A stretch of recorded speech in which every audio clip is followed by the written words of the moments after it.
Hello everyone, welcome to academy Baba. Student, जैसा कि हम लोगों ने मांत्रिक छंद की परिभाषा के बारे में भाग एक वाले वीडियो में पढ़ लिया है। तो ये पूरा भाग एक का ही है, बस इसलिए मैं अलग अलग कर दे रही हूँ ताकि आप लोगों को ज़्यादा दिक्कत ना हो। तो थोड़ा सा मैं रिवाइज करा देती हूँ आप लोगों को। वो मात्रिक छंद क्या होते हैं? ऐसे छंद जिनमें मात्राओं की व्यवस्था होती है, हम उन्हें मात्रिक छंद बोलते हैं। मात्रिक छंद में लघु और गुरु के जो क्रम होते हैं उन पर विशेष ध्यान नहीं दिया जाता है। और मात्रिक छंद 3 प्रकार के होते हैं। ठीक है, तो प्रकार के बारे में हम इस वाले वीडियो में पढ़ने वाले हैं। तो आइए जानते हैं कि मात्रिक छंद के 3 प्रकार कौन कौन से हैं और उनके बारे में थोड़ा सा जान लेते हैं। ठीक है, तो मात्रिक छंद 3 प्रकार के होते हैं, जैसा कि मैंने यहाँ पे लिख रखा है कि मात्रिक छंद 3 प्रकार के होते हैं। पहला सममात्रिक छंद। तो पहला जो प्रकार है हमारे पास वो क्या है? सममात्रिक छंद। अब सममात्रिक छंद किसे कहते हैं? ऐसे मात्रिक छंद जिनके सभी चरणों में मात्राएं समान हों, उन्हें हम सममात्रिक छंद कहते हैं। सम का अर्थ है समानता। यहाँ जो सम लिखा हुआ है इसका अर्थ ही है समानता। ठीक है, समानता यानी कि सभी ऐसे छंद होंगे जिनके सभी चरणों में जो है मात्राओं की जो व्यवस्था होगी वो समान होगी। कहीं पे 11, कहीं 13 ऐसे अलग अलग नहीं होंगे। मात्राएं वो सभी चरणों में समान रूप से जो है वो समान रूप से विभाजित होंगी। इसका उदाहरण मैं बताऊंगी, आप लोगों को तुरंत समझ में आ जाएगा। इसीलिए मैंने पहले आप लोगों को चौपाई छंद, सोटा छंद और जितने भी छंद के हमारे प्रकार हैं दोहा छंद, ये सब पहले पढ़ा दिया ताकि मात्रिक छंद जब मैं आप लोगों को समझाऊं तो आप लोगों को ज़्यादा दिक्कत ना हो। तो उदाहरण में हमारे पास है चौपाई छंद। मैंने पहले ही बता रखा है, अगर आप लोगों ने नहीं देखा तो पहला वीडियो देखिए जिसमें मैंने चौपाई छंद को समझा रखा है। मैं यहाँ भी बताऊंगी कि चौपाई छंद जो है वो सममात्रिक छंद क्यों है। इसीलिए है क्योंकि इसमें कितनी मात्राएं हैं? इसमें 16 मात्राएं हैं, और वो 16 मात्राएं हैं तो सममात्रिक छंद हो गया। मतलब कोई ऐसा छंद जिसमें 16 मात्राएं आ जाएंगी तो मैम वो जो है वो सममात्रिक छंद हो जाएगा? नहीं, बिल्कुल नहीं स्टूडेंट्स, मेरी बात को समझिए। सममात्रिक छंद तभी होगा जब उसके चरणों में समान मात्राएं होगी। ये 16 मात्राएं हो, 2 मात्राएं हो, 1 मात्राएं हो, 10 मात्राएं हो, उससे हमें मतलब नहीं है। हमें बस ये देखना है कि जैसे हमें पता है कि चौपाई छंद में कितने चरण होते हैं? 4 चरण होते हैं। 4 चरण, और इसके सभी चरणों में, ठीक है, सभी चरणों में 16 मात्राएं होती हैं। अभी जब हम एक एक करके उदाहरण और परिभाषा पढ़ेंगे एक एक प्रकार के, तो और अच्छे से मैं इस चीज़ को डिस्कस करूंगी। अभी के लिए आप लोग थोड़ा सा समझ लीजिए, थोड़ी सी जानकारी रहेगी तो उस वीडियो में ज़्यादा समझ में आएगा, भाग 3 वाले वीडियो में। तो ऐसे छंद जिनके जो है मात्राओं की व्यवस्था जो है वो बराबर हो, समान यानी बराबर। जैसे एक चरण में 16 हो तो एक चरण में 14 हो, ऐसे नहीं हो।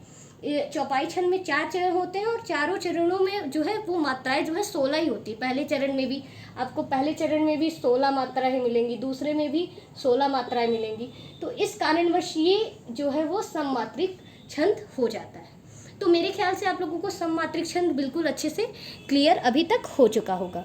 ठीक है, इसको हम और अच्छे से डिस्कस करेंगे नेक्स्ट वीडियो में। तो आइए जानते हैं हमारा दूसरा हमारा जो है वो है हमारा अर्ध सममात्रिक छंद। तो हमारे मात्रिक छंद का दूसरा प्रकार है अर्ध सममात्रिक छंद। ये दोनों छंद बहुत इंपॉर्टेंट है हमारे सिलेबस में।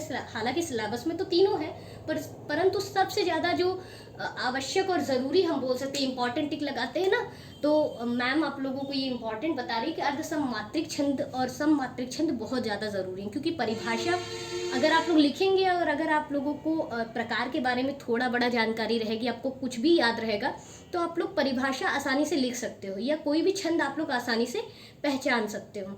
जैसे कि मैंने बोल दिया कि चौपाई छंद जो है वो सममात्रिक छंद इसलिए है, या कोई भी छंद सममात्रिक छंद तभी कहलाएगा जब उसके सभी चरणों में मात्राओं की व्यवस्था या मात्राओं का जो गणना होगी वो बराबर होगी। मात्राओं की गिनती यानी कि मात्राएं जो है बराबर होगी। अगर एक पहले चरण में 16 है तो दूसरे में भी 16, तीसरे में भी 16 और चौथे में भी 16 होनी चाहिए। तो ऐसे कोई भी छंद दे दिया जाएगा तो मुझे लगता है आप लोग आसानी से समझ लेंगे कि भाई ये कौन सा मात्रिक छंद है। ठीक है, तो अब आ जाते हैं दूसरे प्रकार पे हमारे, जो है अर्ध सममात्रिक छंद।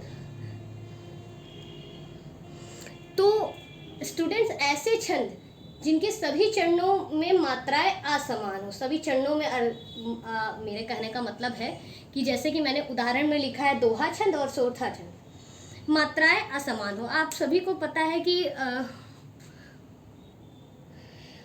इन दोहा छंद में और सोरठा छंद में, इन दोनों ही छंदों में कितने चरण होते हैं? 4 चरण होते हैं। इसमें भी 4 चरण, इसमें भी 4 चरण।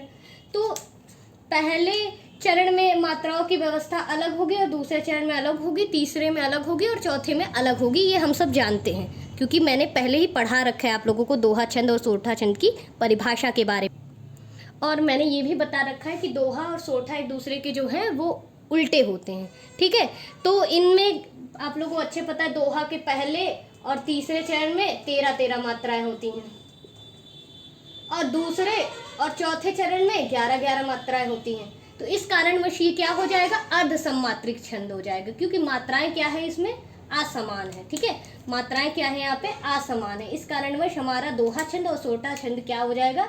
अर्ध सममात्रिक छंद हो जाएगा। मेरे ख्याल से ये भी आप लोगों को अच्छे से क्लियर हो गया होगा। ऐसे छंद जिनके सभी चरणों में मात्राएं असमान हो। दोहा छंद है उसमें मात्राएं क्या है? असमान होती हैं, ठीक है। अब हमारा आखिरी मात्रिक छंद का प्रकार है विषम मात्रिक छंद। ऐसे छंद जिनमें 4 से अधिक चरण हो विषम मात्रिक छंद कहलाते हैं। बहुत ही सरल है और ज़्यादा इम्पॉर्टेंट नहीं है। इसका उदाहरण है कुंडलिया छंद। तो छंद, मात्रिक छंद के प्रकार में अभी के लिए इतना ही।